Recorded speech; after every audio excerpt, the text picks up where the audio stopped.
Hi guys, Brad from Penguin Motors here. As you can see, I'm sitting next to a graph. What is the graph? The graph is 4 different cams. And it's got to be said that I think, to be honest, there's too many different cams on the market for a Pinto. Because there ain't much power difference between all these cams, and supposedly they're all quite a bit different. So what was the idea behind this? Well, the idea behind this was simply to take a bunch of cams and an engine and run them all up on the same day, same engine, same head, same carbs, and this is exactly what I did. And for this chosen test, we had my trusty Dyno 2.1, which most of you know by now is 2.1 Pinto with a set of long rods from Burton's, a set of Acralite pistons with valve cutouts, and it's got a full race Burton CNC head on it. In all of these tests, we used a small bore Ashley 421. Distributor was a Bestek unit. Carbs were 45 DCOE and 38mm chokes. Virtually all the cams required identical jetting, but if I needed to make a jetting change, I did. They all ran dead happily on the same ignition timing. And part of the reason for that is there isn't a dramatic difference between any of the cams. They're all fairly similar. And obviously we never changed the compression ratio or the induction or the exhaust, so there were no timing changes, neither required or made. In terms of cam timing, what we did, we fitted all the cams, rung them up, and I swung the timing on the Dyno backwards and forwards to get where I felt was optimum. And what I go by optimum in terms of the optimum balance between peak power, peak torque. And generally, where they all finished up, they gave the best balance.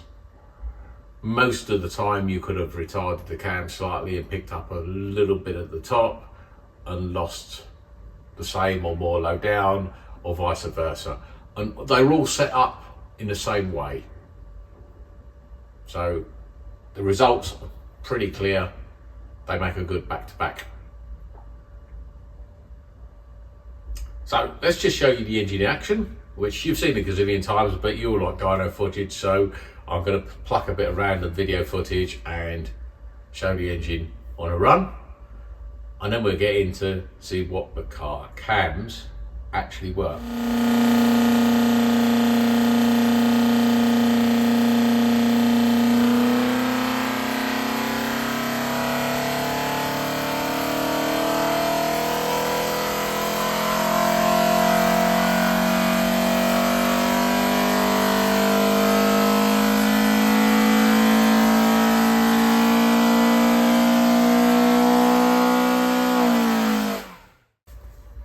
So what were the cams? Well, they were all ground by Kent, but actually supplied by Burton's.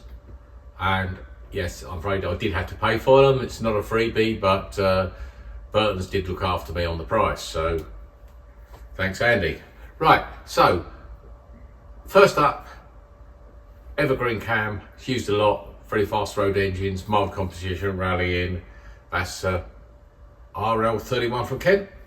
And that knocked out 182 horsepower and 162, 63 pound-foot torque.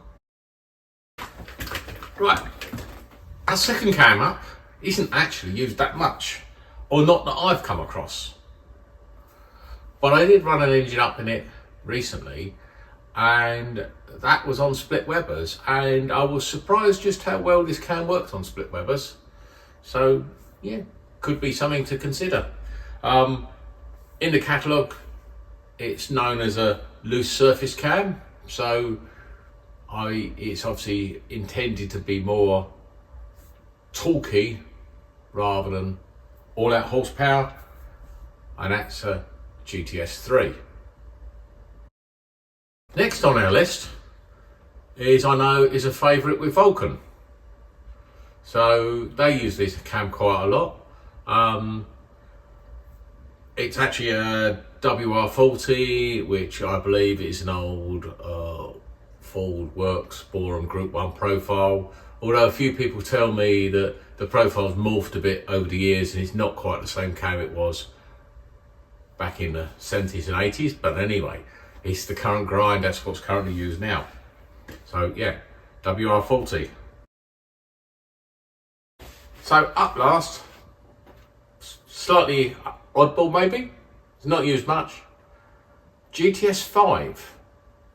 This is a hot rod cam, long track, so big ovals as opposed to small ovals. I thought all the ovals were pretty small, but anyway, this is a long track oval cam.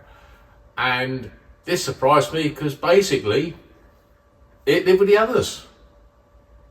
So the only real cam that stood out here as being much different was the GTS 3, which had the biggest bump in the middle but lost out either side.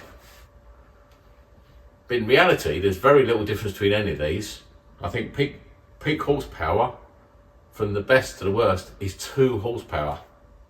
And peak torque is only about 2 brake horsepower, 2 pound-foot, sorry. So there's not a lot of difference. Which goes to say what I said earlier. Are there too many cams? Because I'm sure for the most of them, definitely if you took the GTS 3 out of the equation here, you'd be hard pushed to tell the difference between all these cams on the road. And on that bombshell, you want to do like, share, subscribe, ring the bell, and I'll bring you some more. Catch you on the flip side. See you later, guys.